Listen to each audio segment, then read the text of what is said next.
त्याच्यानंतर सो आणि त्याच्यानंतर बट. अँटी कंजंक्शन लक्षात ठेवायला पण सगळ्यात सोपी. ऍड आहे तर कंजंक्शन आहेच, बरोबर ना. याच्यावर अजून एक कंजंक्शन वापरलं जातं, both and. Not only but also. मग आता ह्याची नॉट ओनली बट अल्सो सारखी आपल्याला माहित असलेली अजून कंजंक्शन, अजून एक कंजंक्शन जे ह्याच्यावर नाही, ऑर नॉट एल्स अदरवाईज. सगळ्यांचा अर्थ तोच आहे. इथे किंवा किंवा नाही आणि इकडे नाही तर. आणि अजून एक कंजंक्शन जे आपल्या सगळ्यांना माहिती आहे,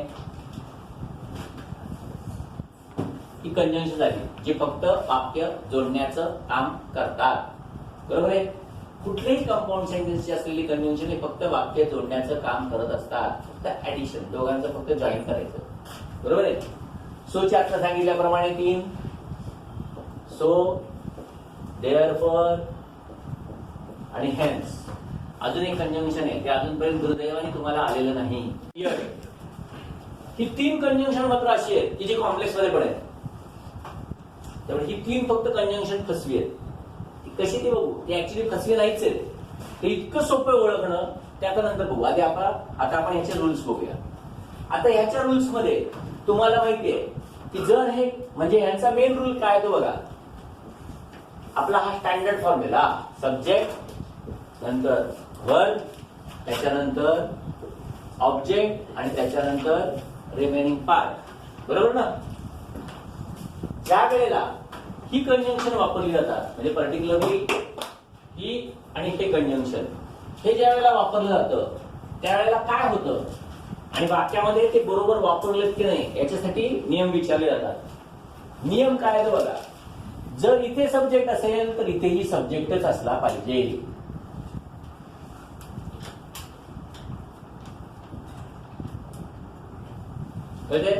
म्हणजे वाक्यामध्ये 2 काय आहेत हे तुम्हाला समजलं पाहिजे. 2 सब्जेक्ट आहेत का, 2 वर्ब आहेत का, 2 ऑब्जेक्ट आहेत का, 2 आरटी आहेत. ग्रामरच्या भाषेमध्ये असं म्हणतात, जर इथे नाऊन असेल तर इथे नाऊनच असलं पाहिजे. इकडे जर वर्ब असेल तर इकडे वर्बच असलं पाहिजे. इकडे जर प्रेपोजिशनल फ्रेज असेल तर इकडे प्रेपोजिशनल फ्रेजच असली पाहिजे. इकडे ऍडवर्ब असेल तर इकडे ऍडवर्बच असलं पाहिजे. एवढं न करता आपल्या स्टँडर्ड फॉर्म्युला लक्षात ठेवलं, सगळे प्रॉब्लेम सॉल्व्ह होतात. म्हणजे ही ज्या वेळेला पर्टिक्युलरली कंजंक्शन वापरली जातात त्यावेळेला इथं मधलं काढतो, ऑर, नॉट, एल्स आणि अदरवाईज. मग इथे जर ऑब्जेक्ट असेल तर इथे पण ऑब्जेक्टच असला पाहिजे सगळीकडे. कळते ना काय सांगते ते. मग इकडे जर वर्ब असेल तर इकडे पण सगळीकडे वर्बच असला पाहिजे. इकडे जर आरपी असेल तर इथे पण आरपीच असला पाहिजे. म्हणजे वाक्यामध्ये 2 काय. जर वाक्यामध्ये 2 सब्जेक्ट असतील तर नॉट ओनली बट अल्सो किंवा या कुठल्याही कंजंक्शनचा उपयोग त्यांच्यासाठीच झाला पाहिजे. वाक्यात जर 2 वर्ब असतील तर त्यांचा उपयोग असाच झाला पाहिजे. आता ते कसं होतं ते आता आपण बघूया. आता बघा, समजा असं वाक्य दिलं, he and his brothers are both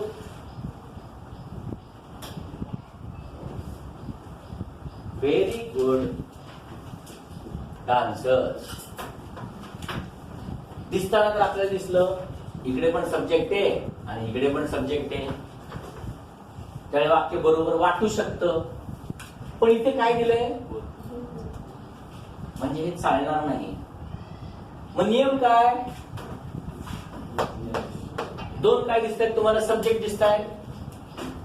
मग या बोथचा उपयोग इथेच झाला पाहिजे. म्हणजे हे वाक्य असं झालं पाहिजे, both he and his brother are, आणि मग बाकीचं पुढचं वाक्य. समजतंय.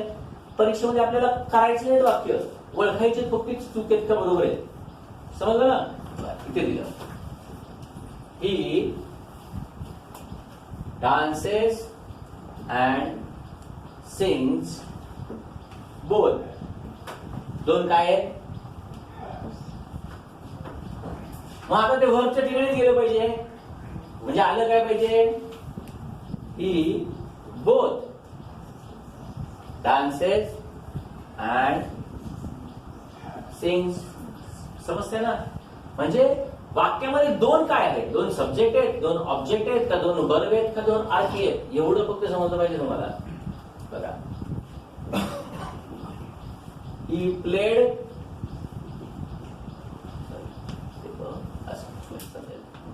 both he played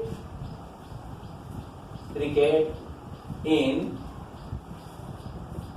ODI form and T20 form. Both तिकडे दिले. दोन काय दिसते बघा तुम्हाला, समजते ना. म्हणजे ते आलं कुठं पाहिजे, कळलं. He played cricket both in ODI form. समजते ना. दोन काय एवढं फक्त समजलं पाहिजे. क्लिअर. बाकी त्याच्यामध्ये वाक्य तुम्हाला काहीही देतील वाक्याचा, कारण की हेच वाक्य काय कुठल्या पुस्तकातली वाक्य आता येत नाहीये, त्याला वाक्य विक्य पाठ करण्याच्या फंदामध्ये पडू नका. रूल समजला पाहिजे आपल्याला. समजलं. वाक्य बघितलं की आलिया भट आठवली पाहिजे, आलिया भट. त्यामुळे एवढे फक्त रूल समजा, आणि हेच रूल आहेत मग ते बाकी यांच्याबद्दल वापरले जातात. काढूया.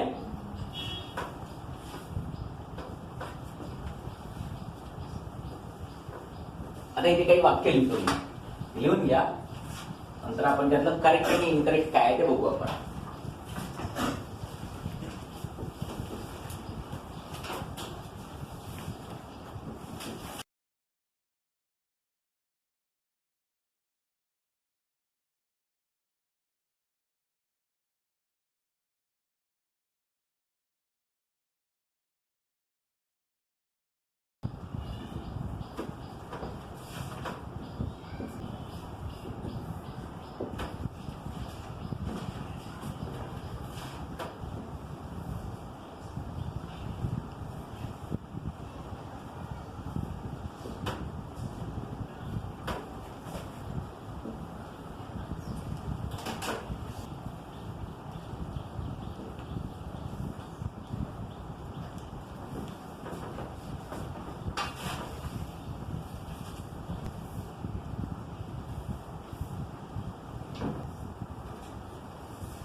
आता जे सगळे जे आपण रूल बघितले ते याच्यामध्ये वापरायचे, कारण परीक्षेमध्ये आपल्याला करेक्ट इनकरेक्टले हे वाक्य येतात. ओळखा काय आहे ते.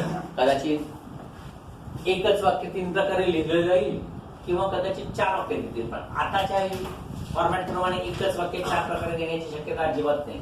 हा, जास्तीत जास्त ही 2 देतील आणि परत या 2चं करेक्ट इनकरेक्ट देतील, किंवा 4ही वाक्य पूर्ण वेगळी. बरं, आता आपल्याला याचे रूल बघूया. आता सांगितलेले तेच रूल. वाक्यामध्ये 2 सब्जेक्ट आहे का, 2 वर्ब आहे का, 2 ऑब्जेक्ट आहे का, 2 अर्थ आहे, एवढं फक्त समजलं पाहिजे. पहिल्या वाक्यामध्ये बघा काय दिसते तुम्हाला.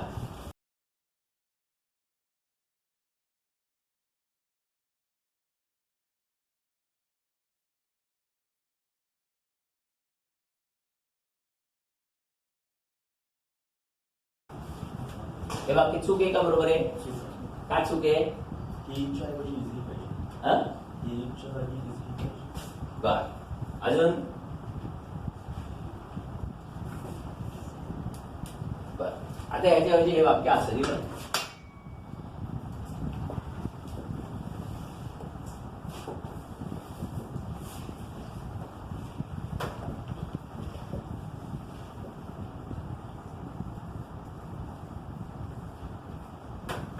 आता हे वाक्य बरोबर आहे, हे तर चूक आहे. कळलं. माझं हे बरोबर आहे का.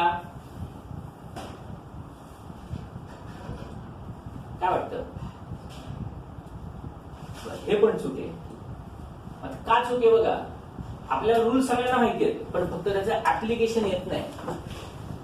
काय रूल आहे बघा सांगितला, ऍडवर्ब मध्ये आपण शिकलो, जर कोणत्याही वाक्याची सुरुवात निगेटिव्ह शब्दापासून झाली असेल, आठवते का? बरोबर ना? तर काय केलं जातं, रूल काय, जसं आपण बघितलं बघा, I have never seen the Taj Mahal, हे तर बरोबर आहेच, पण जर नेव्हर पहिलं घेतलं तर नेव्हर हॅव आय सीन, हे पण बरोबर आहे. बरोबर ना? सुरुवात कशाने झाली, निगेटिव्हने झाली, त्यामुळे इकडे हे केलं. बरोबर ना? आता फक्त इथे रूल काय ते समजून घ्या. इकडे फक्त आतापर्यंत परीक्षेमध्ये सुद्धा जे येत होतं ना, ते फक्त एवढ्यासाठी येत होतं, 2 सब्जेक्ट 2 वर्ब 2 ऑब्जेक्ट किंवा 2 आरपी. पण आता मागच्या वर्षीच्या प्रश्नपत्रिकेमध्ये 2 वाक्य जर पूर्ण वेगळी असतील ना, तर त्यांच्यासाठी सुद्धा हे वापरता येतं. रूल जुनाच आहे, फक्त अजूनपर्यंत आपल्याला माहित नव्हता, पण नियम तोच आहे. जसं इकडे बघितलं, नायदरच्या नंतर इकडे इज घेतलं का, निगेटिव्ह अर्थाने सुरुवात. मग तसंच इथे नॉर पण आहे, हे पण निगेटिव्ह अर्थच आहे, त्यामुळे इकडे नॉर डू बी रेकॉग्नाइज असं आलं पाहिजे. कळते? आणि हा आता परत येऊ शकेल नियम, कारण का अजूनपर्यंत हा नियम बऱ्याच जणांना माहिती नाही, समजला नाही, असं असतं, आणि हा परत येईल. पुढचं बघा. बरं, याच्यामध्ये ना सगळ्यात एक सोपी ट्रिक आहे, तुम्हाला सांगते. परत ट्रिक बी काही नाही आहे, पण हे जे नंतरचं जे पार्ट असतो ना कंजंक्शनचा, या नंतरच्या कंजंक्शनच्या पार्टच्या पुढे सब्जेक्ट आहे का, ऑब्जेक्ट आहे का, व्हर्ब आहे का, आरपी आहे, एवढं फक्त समजून घ्यायचं. एवढं समजून घेतलं की जर या पार्टच्या पुढे, कारण ते मिस्टेक फक्त इथेच करून देऊ शकतात, इथे कधी करणारच नाही. जसं मगाशी आपण बोथ आणि अँडचं वाक्य बघितलं बघा, अँडच्या नंतर काय नाही निश्चित आहे, पण बोथ हे कुठे पण टाकलं, पहिला पार्ट आहे ना हा कुठे पण देऊ शकतात, पण या पार्टच्या पुढे मात्र त्यांना जो काही शब्द द्यायचा असेल तो मात्र ठेवावाच लागतो. त्यामुळे उलट बघायचं, ह्यांच्यानंतर कुठला पार्ट ऑफ स्पीच आहे, किंवा सब्जेक्ट आहे का, वर्ब आहे का, ऑब्जेक्ट आहे, काय आहे बघायचं का, आरपी आहे, आणि ते जर इथे असेल तर तेच फक्त इथल्या पहिल्या पार्ट पुढे आलं पाहिजे. जसं बघा, या पहिल्या याच्यामध्ये दुसऱ्या पार्टच्या पुढे एक वाक्य दिसते, वाक्य, मग पहिल्या पार्टच्या पुढे पण वाक्य आहे का, तर आहे. मग आता इथे फक्त तेवढ्या याच्यावरती बरोबर नाही तर दुसरा रूल लागला, समजतंय ना? आता इकडे बघा, इथे 2 काय दिसतंय, याच्या पुढे काय फक्त बघायचं, ऑब्जेक्ट दिसतंय आणि इथे एक ऑब्जेक्ट दिसतंय, म्हणजे हे उलचू फक्त इकडे गेलं पाहिजे. ही हॅज स्टडीड इधर मॅथमॅटिक्स और हिस्ट्री, कळते ना? दुसरा पार्ट अगोदर बघायचा. आता तिसऱ्या याच्यामध्ये बघा काय आहे, बट अल्सोच्या पुढे काय ते बघा, तर इथे तुम्हाला दिसेल एक पूर्ण वाक्य आहे, वाक्य का सब्जेक्ट आहे का ऑब्जेक्ट आहे,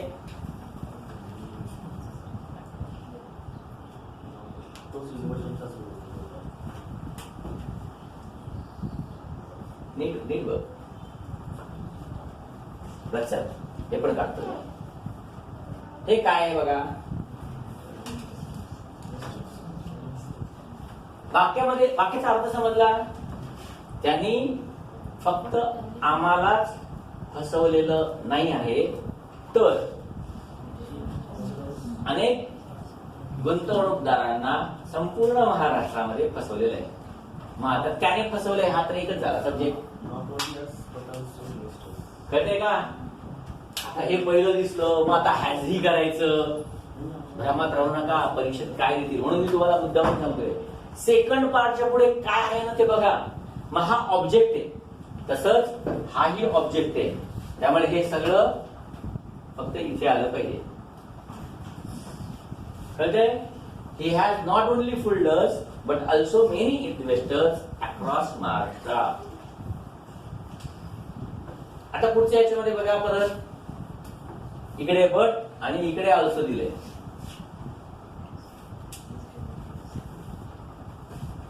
आणि इकडे नॉट ओनली दिसतंय.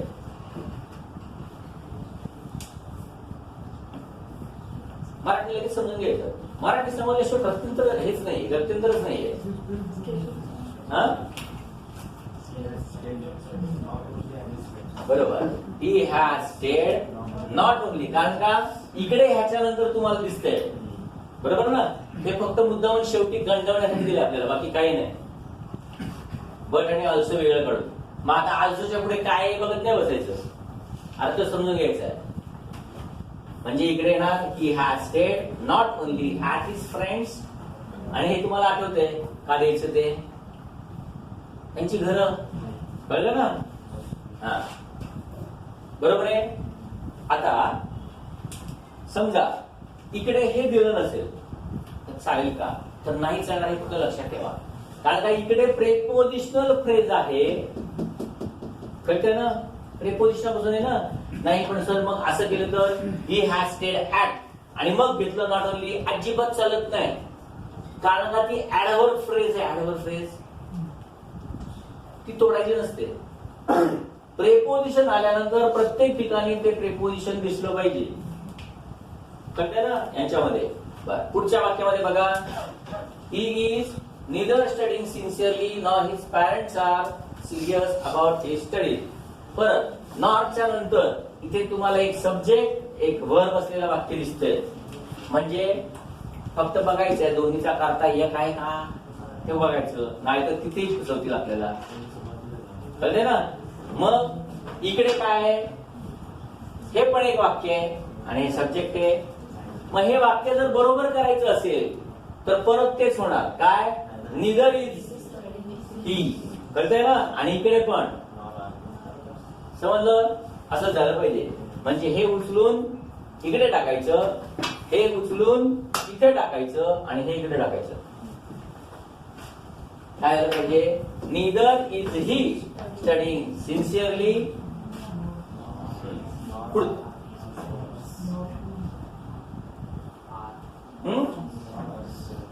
nor are his parents. आणि हेच नियम नॉट ओनली बट ऑल्सोला पण वापरता येणार आहे. म्हणजे बघा, कारण का आताच्या परीक्षेमध्ये गेलेलं ना, तर नॉट ओनली वरती वाक्य दिलं गेलं होतं.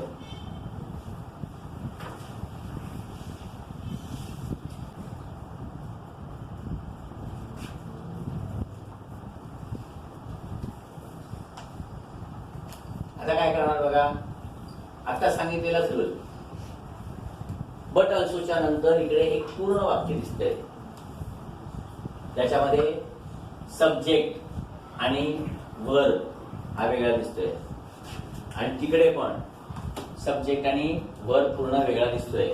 मग आता बट ऑल्सो तिथं तर काही होणार नाही, कारण का ते पॉझिटिव्ह आहे, निगेटिव्ह अर्थाचा शब्द नाही येतो. मग फक्त इकडे करायचं, not only did he show a stunning performance but even, but also काही पण असेल ते, कळते ना. क्लिअर, समजते ना काय केलं ते. इकडे बघा, he played at national level as well as international level.